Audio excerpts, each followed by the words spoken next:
I'd like to start on a positive note, if I can, is the recent signing of the Stirling and Clackmannanshire City deal, which is a prime example of what can be achieved when different levels of government work together to achieve for their constituency. So, Mr Chairman, I'd like to start off just by making the key point about devolution in this country, and that is that reserve powers are as important to the devolution settlement as devolved powers. Schedule 5, Part 1 of the Scotland Act of 2016 is very, very specific. Westminster is as vital part to devolution as Holyrood is. That is why you have directly elected Scottish MPs to this place.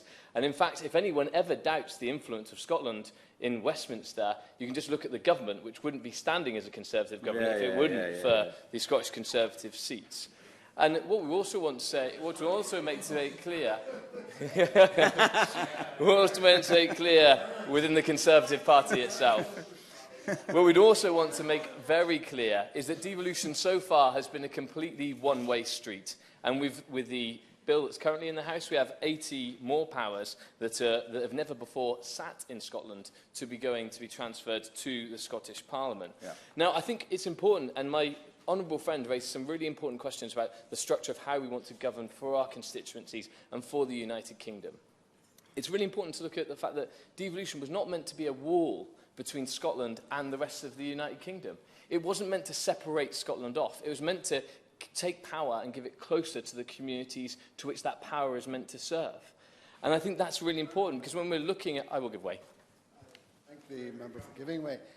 Would you agree with me when he's talking now about devolution, that it shouldn't be looked at as a wall? Would he agree with me that what we seem to be talking about, and hopefully we are talking about, is not just how the United Kingdom operates within a governmental mechanism, but how we can devolve not just government and politics, but how we can devolve economy, employment, because an awful lot of time nationalism feeds on dissatisfaction and unemployment, and that's what we need to try and address the problems that exist right across the UK. I thank the Honourable Gentleman for his contribution, and I couldn't agree more. I think actually that devolution has been a response to the failure of previous governments of all colours to serve all nations and regions of the United Kingdom. And I think, and I'll come on to shortly, a point that's been raised and that I've raised previously about the centralisation of power in Edinburgh and how that is disservice to my constituents and others throughout Scotland as well.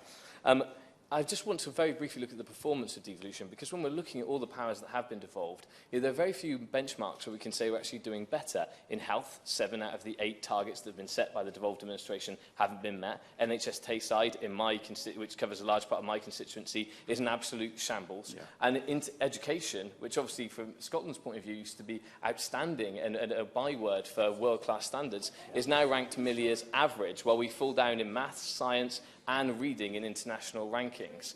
So it's also a question about saying we want things to be devolved, but also when areas are under struggle, when Scotland's economic performance is a full percentage point below that of the rest of the United Kingdom, we then need to look at what can central government do to provide even more support, and whether that's through additional funding or whether that's additional workings or wherever else it may be, support our constituents. Mr. Chairman, I'm conscious of time. No one should be forced to choose between being Scottish and British, or English and British, Northern Irish and British, Welsh and British. It is an identity that people can choose to adopt, and it shouldn't matter wherever you're born. Scotland and the United Kingdom can be your home.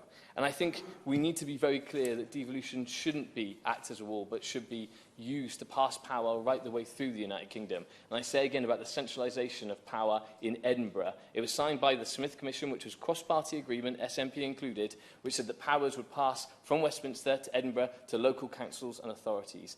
That has not happened, Mr. Chairman. It hasn't happened. Powers have been taken from Westminster and are gathered jealously in Edinburgh, rather than being distributed and supporting our local councils and our local constituents. Mr. Chairman, it wasn't Scotland alone that won the World Wars. It wasn't England in isolation that launched the NHS. It's these big programmes that we achieved together.